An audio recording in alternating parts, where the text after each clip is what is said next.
Macmillan Audio presents The Great Alone by Kristin Hannah, read for you by Julia Whelan.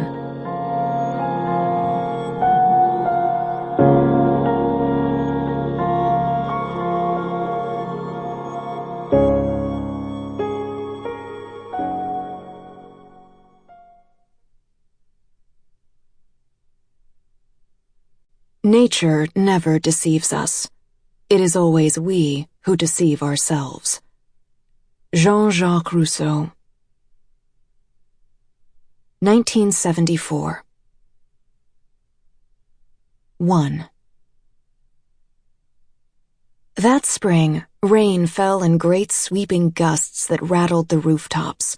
Water found its way into the smallest cracks and undermined the sturdiest foundations. Chunks of land that had been steady for generations fell like slag heaps on the roads below, taking houses and cars and swimming pools down with them.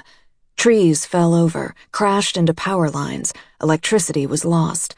Rivers flooded their banks, washed across yards, ruined homes.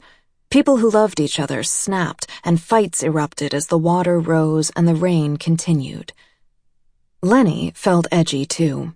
She was the new girl at school, just a face in the crowd, a girl with long hair, parted in the middle, who had no friends and walked to school alone. Now she sat on her bed, with her skinny legs drawn up to her flat chest, a dog-eared paperback copy of Watership Down open beside her. Through the thin walls of the Rambler, she heard her mother say, "Ernt, baby, please don't, listen," and her father's angry, "Leave me the hell alone." They were at it again. Arguing, shouting. Soon there would be crying. Weather like this brought out the darkness in her father. Lenny glanced at the clock by her bed. If she didn't leave right now, she was going to be late for school, and the only thing worse than being the new girl in junior high was drawing attention to yourself. She had learned this fact the hard way. In the last 4 years, she'd gone to 5 schools.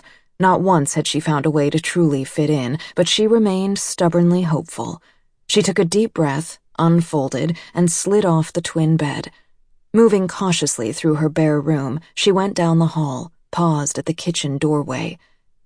"Damn it, Cora," Dad said. "You know how hard it is on me."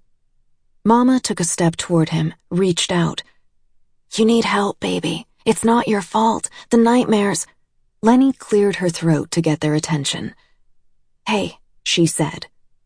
Dad saw her and took a step back from Mama. Lenny saw how tired he looked, how defeated.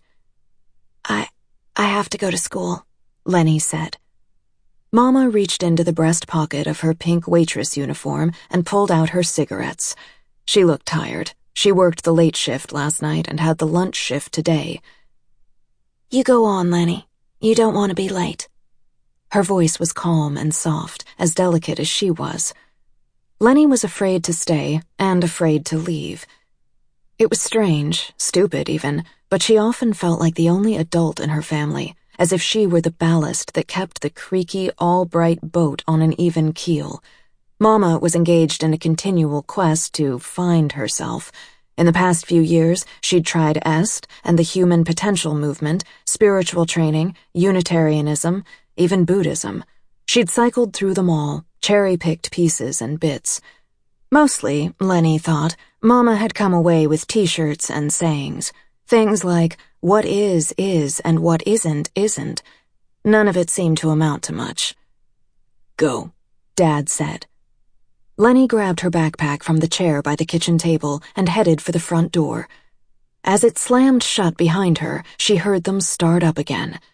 "Damn it, Cora. Please, Ernt, just listen."